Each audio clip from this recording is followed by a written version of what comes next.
you please introduce yourself for the court? My name is Ryan Foster. What do you do, Mrs. Foster? I'm a police officer for the Midland Center Police Department.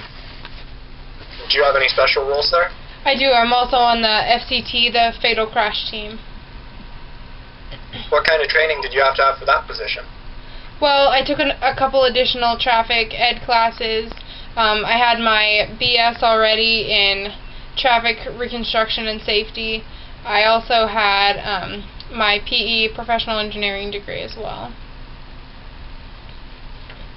How did you become involved in today's case? As a member of the FCT, I was called out to the case because they thought my assistance would be needed. Let's talk about that case you were called to. Sure. Exactly when were you on September 24th, 2010?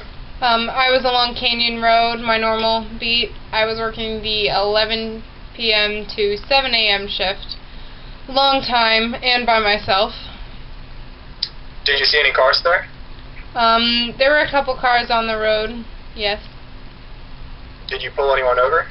I pulled over one man earlier in the evening who was driving a little bit recklessly. He was older, so nothing seriously dangerous going on there. Did you recognize any of the cars? I did recognize one car that was driving a little recklessly as well. It was a white Chevy Impala. I believe it belonged to the Sullivan family. And you did not pull that car over? I didn't. Why not? I'd gotten called away on another call just as I was deciding whether or not I was going to follow them. So I decided, I made a judgment call. I chose the other accident. And what did you do after that? Well, I got a call to go back to Canyon Road where I'd previously seen Sullivan's car because there had been another accident. Did you go to that accident? Yes, I did. What did you observe there? Well, it was horrible. The Chevy Impala that I'd previously seen was pretty much wrapped around a tree, and it also hit a utility pole. Did you happen to notice who the driver of the wrecked car was that night? Yes, I did. Is that individual in court today? Yes, he is. Would you please identify him for the record? Let the record reflect that the witness has identified the defendant. Did Dawson say anything to you? Yes, he seemed to be muttering a lot about needing another drink, which led me to believe that he may have already been drinking a little bit. And this is when I began to notice he was slurring his words quite a bit. Have you previously observed people that were under the influence of alcohol? Yes, I have, many times. And how did Dawson's behaviors compare with that experience? Oh, it was very, very comparable. He seemed like someone who was definitely intoxicated. Did you do anything about that?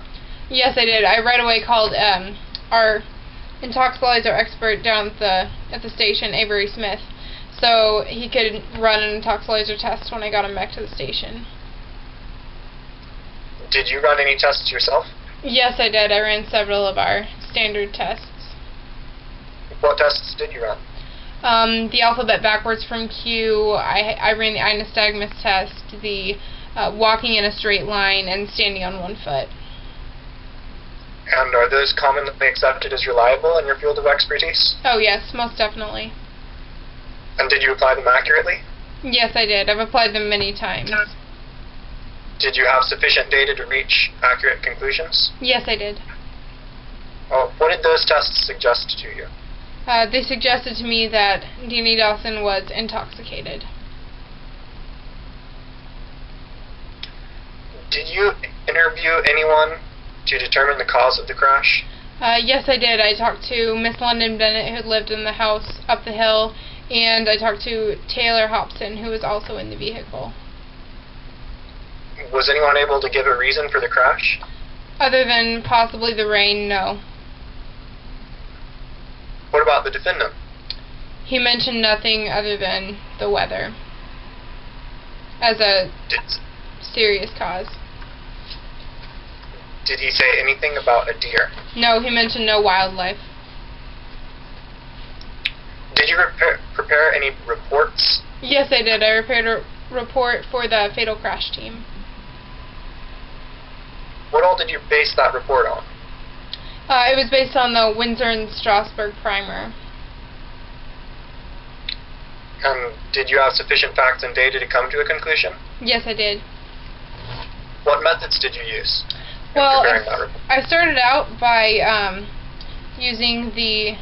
Do I have my demonstrative? What's my demonstrative? May I approach my demonstrative? Yeah. Alright. Sure. Thank you. That's permission. Alright. So I started off by using the speed equivalence formula, which is the square root of 30 times the depth of the impact. So I started out by looking at the impacts that had occurred on the car. So the depth of each impact times the crush factor, which is a predetermined number based on the side of the car. This pretty much shows you the speed of impact when the car hit certain objects. So when it hit the tree, it was going 40 miles per hour, and when it hit the utility pole, it was going 20 miles per hour. And did you apply those calculations accurately in this case? Yes, I did. I further found that when you are going across certain terrain, you have a different amount of drag. And this is measured with a drag sled, which I used in this case, which I've used many, many times prior. So, as you're going across certain terrain, you lose an amount of speed. So as he was going across wet grass when he initially left the roadway, I found that using this formula, 30 times the distance traveled times the drag factor, which I measured with a drag sled, for the wet area that he covered, he lost 36 miles per hour of speed, and when he re-entered the roadway, he lost 32 miles per hour of speed. So with those calculations together, how fast was the defendant initially going on that road? Well, he was going 66 miles per hour. I found this by taking all of those these previous calculations, squaring all of them and adding them together, and taking the square root of the entire thing. This is called the speed equivalent, or the combined speed formula. This is the combined speed formula. I took this to find that the defendant was going 66 miles per hour, which is 31 miles over the speed limit. In your expert opinion, then, what caused the crash that killed Vanessa Sullivan? Oh, most definitely Danny Dawson's intoxication. And what did that intoxication lead to? It led What were him... the consequences? Well, it led one of his good friends, I guess, Miss Vanessa Sullivan, to be killed.